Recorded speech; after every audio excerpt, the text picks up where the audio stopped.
actually very boring, actually. I'm telling you. Wayne Rooney! Yeah, give me a shot. We're actually two best men, so there's two speeches. Me as the older one and the wise one, I will be doing the boring part. And Sam, the young and wild, will be doing the spicy stuff about Jetse. So, this is actually not for any of you to hear, this is just for Audrey, so she knows who she just married. Actually, first thing, you look wonderful tonight. Yeah!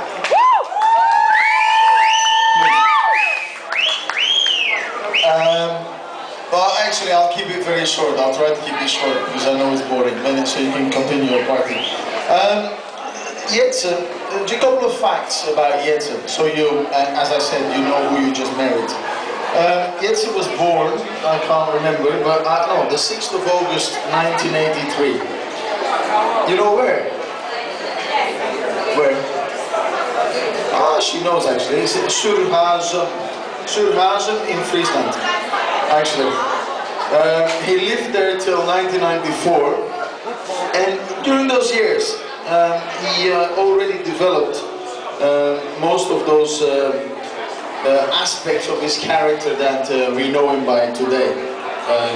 Impulsive, hardworking, never scared of helping anybody, honest, a gentleman at times. Obviously this is an unexhaustive list. But anyway, so at the age of 12, Jetse was already made the man he is today. So that's actually very easy. And this information, I only have it because I spoke to the family for the last 3 days.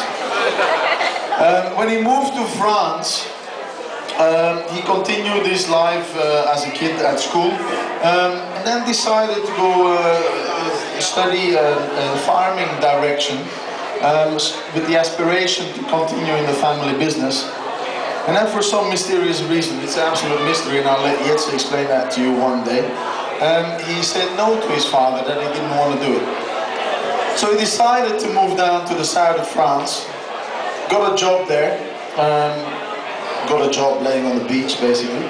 But actually, at least that's what he's telling me all the time. He said, I had to work at lunchtimes, I had to work in the evening, but the mornings and the afternoon I was on the beach. And then, for some reason, he got a job in Luxembourg. The job in Luxembourg, the only reason why is, yes, he lived in France, he grew up in France, but underneath he stayed Dutch. He got a couple of euros more for the new job, and therefore moved to Luxembourg. It was actually a very bad deal he did, but he didn't know that at the time. So when he got to Luxembourg, he got this job, which was a really shitty job. And no, it wasn't at the tube. No, I wouldn't have hired him. No way. You know, what are you talking about? But anyway, so he came to Luxembourg for some job, and realized that this was not really the part of his life. And then, and this is actually the only thing I wanted to say in my speech. The rest I don't care about. I bumped into Jetse, and Jetse said, well, you know, I'll come and work with you. I said, okay, good idea. So he came to work, we worked together, and there's an advice I gave him after years and years of experience. The first thing is, do as I tell you to do, don't do as I do. He got that completely wrong. The second thing is, do not get involved with bar staff nor customers. What happens? No. Honestly, what happens? He decides to go out with the most regular customer of the bar.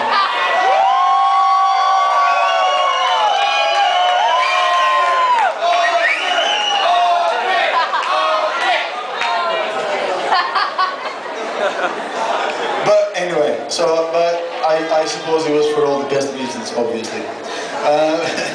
But the thing was, when I told him, so look, you know, take these advices, don't go wrong with them, because if you go out with one of the bar staff, or if you go out with one of the customers, you're fired.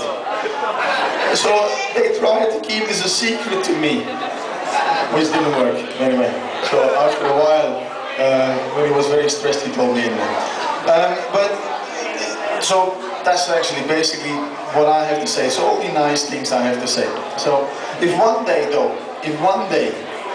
you get to a moment and you do not know what present to buy for your husband, buy him a tractor. He loves it.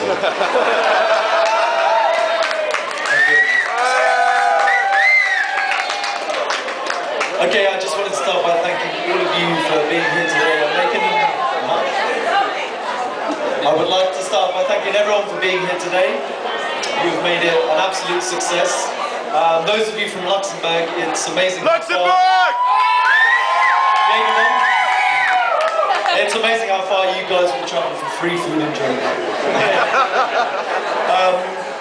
I would also just like to thank the parents of the bride and groom for everything they've done today. Without them, today really would not have happened at all. So, after Jitse told me about being the best man, I was obviously overwhelmed but slightly worried as well. So I decided to go and buy a book just to help me along with things. And after sort of panicking a bit, I decided to buy one which would be my Bible for tonight. And it was called The Duties of the Best Man. And one of the chapters were the do's and don'ts for the speech. And number 1, don't mention ex-girlfriends. Number 2, don't swear. Number 3, don't tell rude jokes. Number 4, don't tell lies. And number 5, do tell mostly positive things about the groom. So, ladies and gentlemen, thank you. What can I say about Jitse? Well, he's handsome, he's successful, he's witty, he's intelligent, he's... sorry, ladies, Jitse, I can't read your handwriting. I'm going to have to, you have to tell me the rest of that later. But obviously myself and Hendrik have known Jitse for a long time, so we know him pretty well. And earlier today, at the church, I thought I would ask a few people what they thought about Jitse, and the first person I spoke to was very positive. They said how funny, kind and considerate he was. Absolutely fantastic. So I asked another couple, and again they had pretty similar things to say about him, that he's generous, thoughtful, a good listener, and again, fantastic I thought. So I finally asked one more couple, and they actually had quite the opposite to say about him. They said he was slightly too tall, he had not very good hair, and he kind of smelled funny.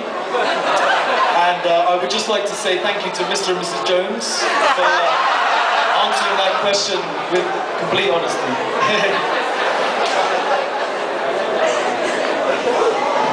But on a serious note, Jitse is an absolute gentleman, and I know he loves Audrey with all of his heart, and he's an absolutely great friend to everyone that knows him. And for myself and Hendrik, we just want to say thank you so much for having us here today. And just to reiterate what Hendrik says, how absolutely stunning Audrey looks today, especially in that dress as well. So ladies and gentlemen, I would like to finish by just saying again what a great honour it is to be Jitse's best man today. And it gives me an immense pleasure for you to raise your glasses, whatever you have, a Jägerbomb. Jägerbomb!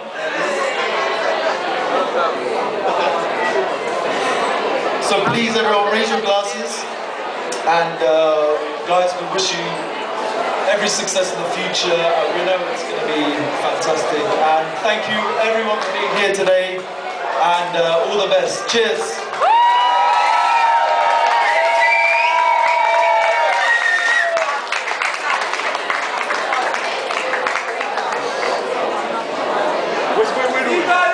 And there is now an after party in the cave.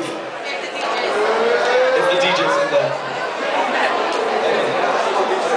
Where's the DJ? He's already in there, so let's go and party and start drinking some more. Thank you, ladies and gentlemen.